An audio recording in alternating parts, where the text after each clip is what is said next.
주님께서 여러분과 함께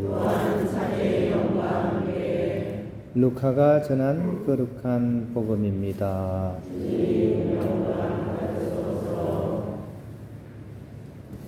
그때 예수님께서 베드로와 요한과 야고보를 데리고 기도하시러 산에 오르셨다.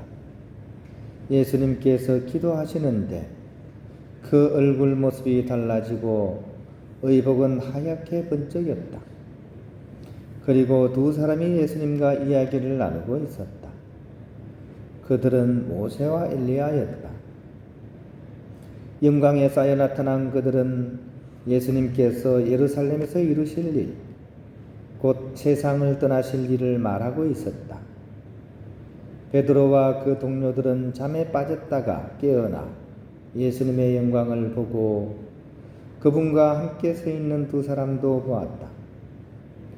그 두 사람이 예수님에게서 떠나려고 할 때 베드로가 예수님께 말하였다.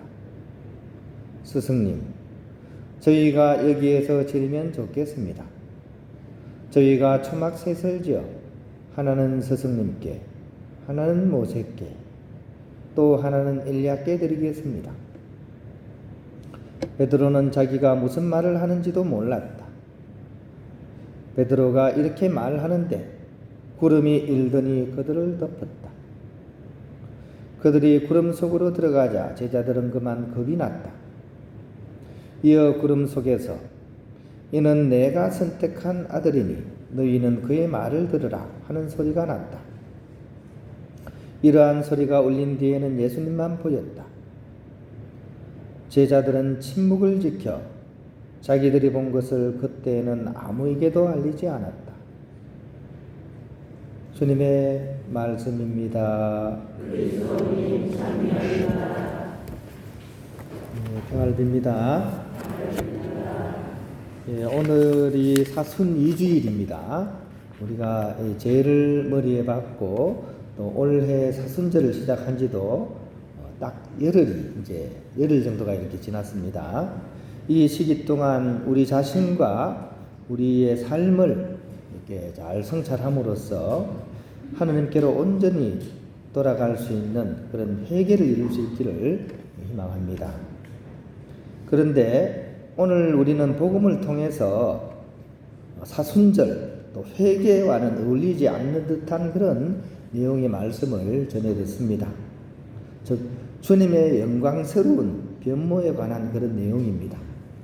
단식이다, 절제다 이런 걸 생각해야 될 때 영광스러운 변모가 나오니까 조금 생뚱맞은 그런 느낌도 듭니다. 하지만 사실은 오늘 복음이야말로 우리가 사순절을 어떻게 지내야 되는지를 이렇게 우리에게 제시해주는 그런 내용이라고도 할 수 있습니다. 첫 번째로 기도하시려고 예수님께서 이제 베드로와 야고보와 요한을 데리고 산으로 올라가시는 장면을 우리가 전해 듣습니다. 이 성경에서 산이라는 것은 뭔가 독특한 의미가 있습니다. 즉 하느님께서 당신의 모습을 드러내시는 곳, 그곳이 바로 산이었던 것입니다. 오늘 이렇게 복음에 나오는 두 분, 그죠? 다 산과 관련된 있는 그런 분들입니다. 모세하고 엘리야가 나타났죠, 그죠? 이 두 분이 공통점이 있습니다. 출애굽기 3장에 보면 모세는 호렙산으로 가서 하느님을 만나는 거죠. 불타는 떡이 나무 아래에서 하느님을 이렇게 만나게 됩니다. 십계명을 받을 때도 역시 산에서 이 십계명을 받습니다. 엘리야는 어떻습니까? 엘리야는 열왕기 3권 19장 9절에 바로 예언자 엘리야가 하느님께 부르심을 받는 장면이 나옵니다. 엘리야 역시 호렙산에서 바로 하느님의 부르심을 받습니다. 그러니까 산으로 오늘 복음은 우리를 초대하고 있는 겁니다. 즉 우리 또한 시끄럽고 분주한 그런 일상을 떠나서 높은 곳으로 올라가야 돼요. 특히 삶의 길을 잃어버린 사람, 그죠? 삶의 길을 잃어버린 사람은 산으로 가야 돼요. 왜냐하면 높이 올라가서 굽어봐야만이 길이 보이기 때문입니다. 여기서 얘기하는 이 산은 원적산이나 철마산 그 산을 얘기하는 것이 아닙니다. 또 많은 시간을 할애하라 그런 부담스러운 그런 주문도 아닙니다. 우리에게 바로 그런 시간이 필요하다는 그런 강조점으로서 이 산을 우리가 이해를 하면 좋겠습니다.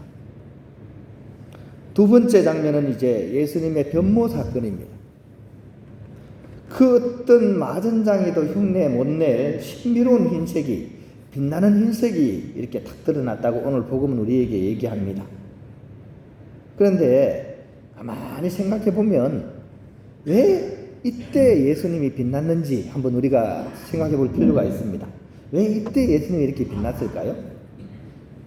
평소에 예수님은 이 기적을, 그것도 엄청난 기적을 많이 행하셨죠. 뭐 가나의 혼인잔치에서부터 시작하죠, 그죠? 물동에 있는 물을 포도주로 바꾸는 그런 엄청난 기적. 또 빵 5개와 물고기 2마리로 5,000명을 먹이는 그런 엄청난 기적. 또 눈먼 사람과 또 병든 사람을 고쳐주고 마귀 들린 사람에게서 마귀를 쫓아내고 심지어 죽은 라자로까지 회생시키는, 그리고 바다의 풍랑마저도 이렇게 잠잠하게 만드는 그런 엄청난 기적을 행하신 분입니다. 그때 모습이 안 변하고 왜 지금 변했을까요? 그죠? 이것도 우리가 한번 생각해 볼 필요가 있습니다. 그때 모습이 변해야 되지 않습니까? 엄청난 일을 하실 때, 엄청난 기적을 하실 때.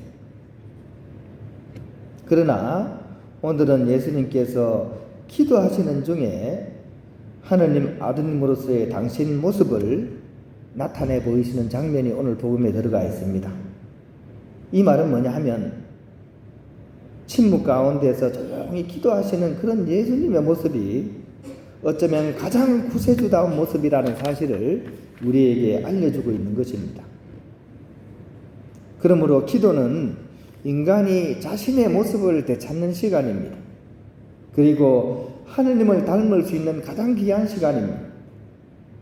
즉 능력과 업적을 통해서 그분을 닮는 것이 아니라 우리는 기도하는 것을 통해서 그분을 닮는다는 사실, 우리가 오늘 복음을 통해서 알아챘으면 좋겠습니다. 그러므로 기도를 해야 할까요? 말아야 할까요? 예? 소리가 좀 미적지근한데요. 해야 될까요? 말아야 할까요? 근데 하긴 해야 되는데 과연 나한테 그럴 여유가 있습니까? 또 내가 뭐 그럴 처지가 되겠습니까? 왠지 암흑의 그림자가 나에게 들이오는 듯해요. 이 생각만 하면. 그리고 왠지 나는 어려울 것 같은 그런 생각이 들 수가 있을 것입니다. 하지만 바로 그 순간이 진정한 기도의 시간이라는 사실을 오늘 복음은 우리에게 은연중에 알려주고 있습니다. 오늘 어떻게 보면 주연은 아니지만 조연급으로 등장하는 사도 중에 대표자 한 분 계시죠. 누굽니까? 베드로 사도죠. 그죠? 베드로가 예수님의 극한 그런 모습을 본 순간 처음에 막 너무 당황해가지고 막 당신도 모르는 말씀을 막 했어요. 그러자 어떤 일이 벌어졌습니까? 그러자 마치 가습기에서, 그죠? 막 이렇게 물안개가 싹 피듯이 안개가, 구름이 싹 일더니 그들을 덮어버렸습니다. 어떤 일이 벌어집니까? 그렇게 덮어버리면 안 보이죠? 안 보입니다. 그런데 오늘 복음은 어떻게 되어 있냐? 안 보이게 되자 오히려 그 구름 속에서 하느님 목소리가 더 분명히 들린다는 사실을 우리는 오늘 복음을 통해서 확인할 수가 있습니다. 그죠? 눈을 뜨고 있는 것보다 눈을 감는 게 어떤 면에서는 더 잘 볼 수도 있는 거죠. 이 음식, 그죠? 맛있게 해가지고 맛볼 때 여러분 어떻게 맛보세요? 예? 음식 맛있게 하고 맛볼 때, 그죠? 국물 딱 떠가지고 어떻게 합니까? 입에 넣고 눈을 싹 감고 맛을 음미하지 않습니까? 그죠? 눈을 동그랗게 뜨고 음식 맛보세요. 그러면 그 맛을 잘 모르잖아요. 그죠? 오히려 눈이 가려워졌을 때 우리는 더 집중해서 그것을 볼 수가 있는 거죠. 그죠? 안 믿는 느낌이에요. 그죠? 아무도 안 믿는 것 같아요. 혼자 떠드는 것 같아요. 어떤 자매님이 오랫동안 절에 다니셨어요. 그러다가 늙음하게 세례를 이렇게 받으셨습니다. 파킨슨병이 오셨거든요. 그래서 굉장히 오랫동안 이 파킨슨병 때문에 고생을 많이 했습니다. 그래서 이분이 더 늦기 전에 세례를 받아야 되겠다 생각해가지고 이제 절에 다니는 거 그만두고 세례를 받았습니다. 근데 집안 잔치가 벌어진 거예요. 그때 친척 오빠 한 분이 딱 이렇게 그 잔치에 참여했어요. 그러더니만 그 자매님을 보면서 이런 얘기를 했습니다.